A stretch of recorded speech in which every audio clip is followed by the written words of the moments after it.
I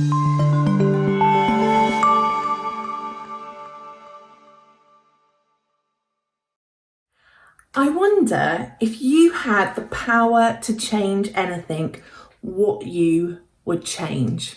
Now, I'm not talking about being allowed to eat more sweets, staying up later, spending more time playing your favourite game. I'm talking about bigger problems, things that really make you frustrated or sad.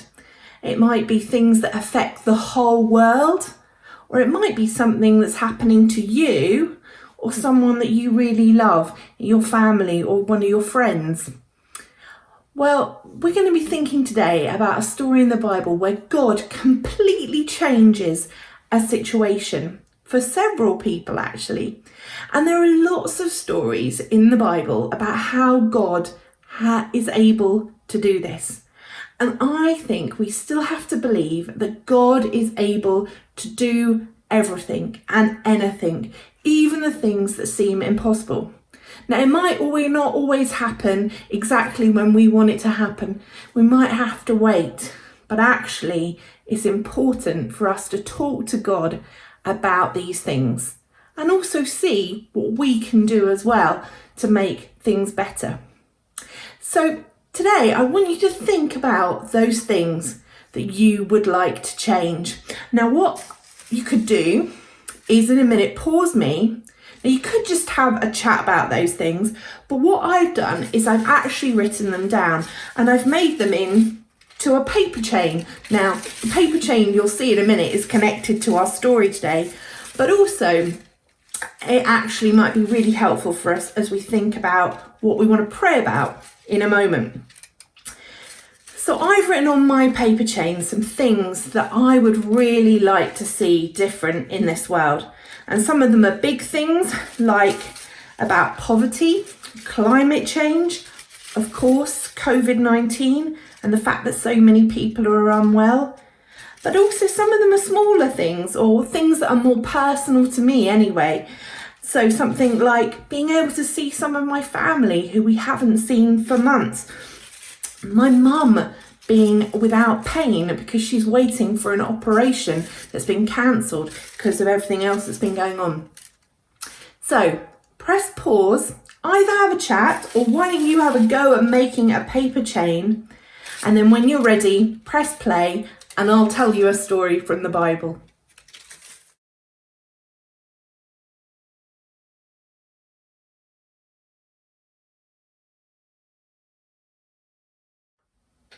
Now, today's story is about Paul, and you can find stories about Paul in the Bible in the book of Acts.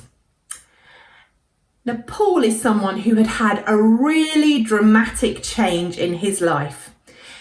Paul's job had been to go around finding people that were living as followers of God, who were being Christians, and not only hurting them, but also sometimes throwing them into prison. But then one day, Paul had met God. He'd actually heard God's voice speaking to him.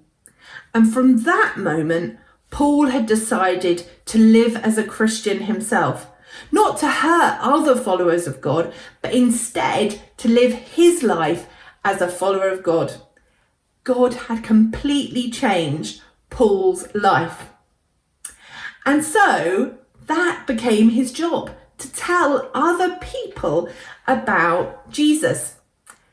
Now, a bit like when Jesus was alive, and some people loved hearing Jesus's stories and seeing Jesus do incredible things like healing people and feeding people miraculously. But other people didn't like what Jesus was doing. And it was the same for Paul. Lots of people loved hearing what Paul was saying, and they decided to follow Jesus themselves as well. But there were other people who didn't like what Paul was saying about God. And most of the time that was because those people were worried that if people became followers of God, it would mean that they wouldn't follow them instead, and they'd have less power. Or that maybe they'd have less money because the things they were doing and that people were currently spending their money on actually they wouldn't do that because they were now followers of God. So Paul had lots of enemies. And in today's story, Paul has healed someone and people have hated it so much that the town officials, the people in charge of the town, have really beaten Paul and his friend called Silas up. So they've got lots of cuts and bruises. But it didn't just end there. They actually threw them into prison. And when they were taken to the prison, the town officials said to the jailers, "Take proper care of them." Now, they didn't mean that the jailer should give them lots of lovely food and a hot bath. What the officials meant was, you better make sure that they don't enjoy being here and that they don't escape. And so the jailer was really worried about that. So what he did was he made sure they were in a prison cell where there were no windows, but he also chained them to big blocks of wood so that they weren't going to go anywhere. So there was Paul and Silas in this prison cell, which definitely would not have been nice. There was no window and they were chained up. But it says in Acts chapter 16 that they were still praying and praising God for what God had done. They weren't moaning about the situation they were in, but they were thanking God for all that he'd done, for the fact that he'd enabled them to be able to heal a girl earlier in the day. So there they are in prison, and the jailer's off probably putting his feet up. And then all of a sudden, there's a really, really big earthquake. And I imagine it shook like this and probably even more, and the building was probably rumbling. And the earthquake was so big that all of the prison doors opened. And the earthquake was so big that all of the prisoners' chains fell off. Well, what's going to happen? Now the jailer woke up with the building still shaking, and when he looked and he saw that the doors were all open, he was worried, he was scared. And so he grabbed a torch, and not a battery one, but I imagine a big kind of stick with a flame on, and he grabbed the torch and he's thinking, oh no, I'm going to get in so much trouble. If all the prisoners have escaped, I'm going to be in so much trouble. This is not going to be good for me. What am I going to do? I don't know how I'm going to cope with it. Maybe I'll have to run away. Maybe I just don't know what to do. It'll be terrible. And then all of a sudden, he hears Paul's voice. "Don't worry, we're all still here." So he takes his torch and he goes and looks round all of the prison cells. And all of the prisoners are still there. Even though the doors are all open, even though their chains have all fallen off, they're all still there. And then it says in the Bible that the jailer knelt down in front of Paul and Silas. And he said to them, "What do I need to do to be saved? What can I do to live like you?" And Paul said, "It's simple. Have faith in Jesus. Follow Jesus. That's it. That's all you need to do. It's not complicated, but have faith in God." The jailer then took Paul and Silas and he took him to some water and cleaned all of their cuts and bruises.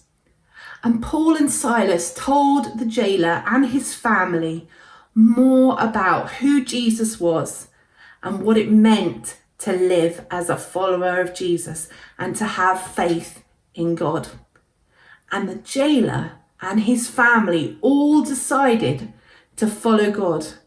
And there, where he had cleaned Paul and Silas's cuts and bruises, the jailer and all his family were baptized.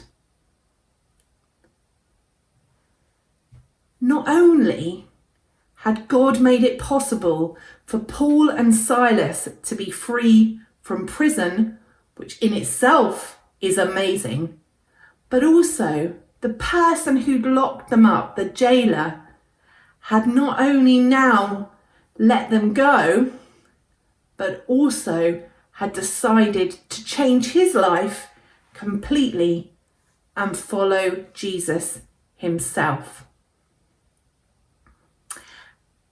Paul's life was different after he started to follow God. The jailer's life was completely changed by meeting Paul and learning about Jesus. God can do anything. Those times where it feels like it's impossible and a situation is too big or too hard, God can make a difference. Now, I said earlier, it's not always easy. It doesn't always happen quickly. And sometimes we might need to wait for quite a while for things to happen. But actually, God is there with us. We're not struggling on our own, but God is with us. And one of the things that we need to do is to talk to God about those things and ask God to be at work in those difficult situations or those problems that we have or that the world has.